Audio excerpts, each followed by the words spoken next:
Nepaslaptis, kad esant tokiam aukštųjų mokyklų finansavimo modeliui, pastarosios bet kokiais būdais siekia pritraukti būrius stojančiųjų, juk kiekvienai aukštai mokyklai studento krepšelis yra itin brangus. Švietimo ir mokslo ministerijos viceministras Rimantas Vaitkus tikino, kad šiandien aukštųjų mokyklų įvaizdis yra tikrai svarbus. Brandžios aukštosios mokyklos be abejonės pirmiausia turėtų galvoti apie studijų kokybę. Bet tikrovė yra visko. Yra mokyklų, kurios iš tikrųjų gali pasididžiuoti tuo, ką jie daro ir kokius, kurie, sakykime, projektus, kokią tarptautinę veiklą plėtoja, kaip atrodo jų mokslo rezultatai. Bet kitos, žinoma, daug investuoja į tai, kad apie juos būtų gražiai ir gerai parašoma.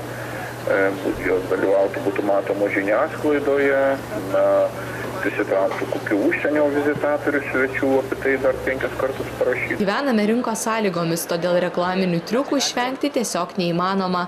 Tačiau džiugu, kad motyvuotų studentų šios reklamos nepaperka. Studijos yra turbūt ne tik studento, tai yra jo artimųjų šeimos apsisprendimas, nes jaunas žmogus dar nėra pajėgus nuspręsti arba jeigu ir pajėgus nuspręsti, neretai vis tiek šeima tarėsi tuo klausimu. Iš esmės, aš manau, kad kiekvienas universitetas, kolegija, bet kuri aukštoji mokykla turėtų šiandieną siekti labiausiai. Tai ne įmantrių reklaminių triukų, šūkių skambių, o rezultatų. Norint sukurti atitinkamą aukštosios mokyklos įvaizdį ir pritraukti studentų, reikia visos akademinės bendruomenės pastangų. Reklaminiai triukai – laikinas dalykas. Šiandieną, kada socialiniai tinklai yra mūsų jaunimo pagrindinė praleidimo laisvalaikio priemonė, ar ne, Facebookai ir visa kita, bet tai daro visi universitetai, tai irgi duoda rezultatų, taip. Konkrečių pavyzdžių tikrai nėra man ir įstrigę. Aš kalbu iš savo pozicijos, kadangi pati viešuosius ryšius dėstau ir aš manau, kad viską kūrė patys žmonės. Tai yra, aišku, yra vidinė, išorinė komunikacija, bet patys žmonės, kurie yra tos akademinės bendruomenės nariai.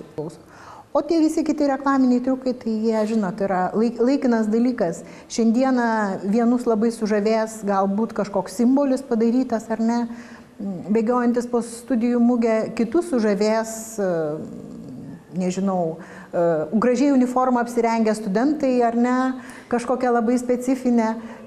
Sunku kiekvienais metais žaisti tais tokiom smulkmenom.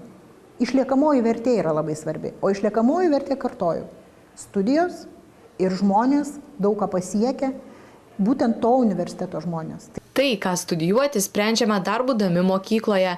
Tačiau mokytojo Ernesto Derkinčio nuomonė, labai dažnai moksleiviai nežino, ko iš tikrųjų nori, todėl studijas renkasi pagal pavadinimus ir gražius lankstinukus, kuriuos gauna apsilankę studijų parodose bei mugėse. Mokytojo teigimu, siekiant pritraukti moksleivių į aukštąją mokyklą, yra stokojama tikro bendravimo. Tiesioginis pokalbis su tais žmonėmis yra daug naudingesnis negu lankstinuko pavartymas arba informacinio leidinio perskaitimas, nes tuomet galima daug ką išsiaiškinti, daug ką pasakyti apie tas studijas, pristatyti savo darbus mokiniams ir be abejo po to labai gal naudinga būtų, kad tie mokiniai paskui atvažiuotų į patį universitetą. Pasak Ernesto Derkinčio, mokytojai turėtų padėti moksleiviams ne tik pasirenkant profesijas, bet ir užmezgant ryšius su aukštosiomis mokyklomis. Be kita ko, svarbus ir bendradarbiavimas tarp vidurinių ir aukštųjų mokyklų. Kai aš dabar pats žinau, kas tai yra pedagogika, tai aš labai suprantu, kad dėstytojams reikėtų truputėlį ir pasitobulinti tame pedagoginėme dalyke. Tiesiog ir tos lėšos būtent galėtų pasitarnauti patiems dėstytojams, tiesiog atšviežinti ne mokslinės savo žinias, pedagoginės žinias. Panašu, kad moksleivius apgauti nėra paprasta ir jokie trumpalaikiai rinkodaros triukai neužkabins Lietuvos jaunimo. Na, aukštosioms mokykloms belieka priminti, kad gerų prekių reklamuoti paprasčiausiai nereikia.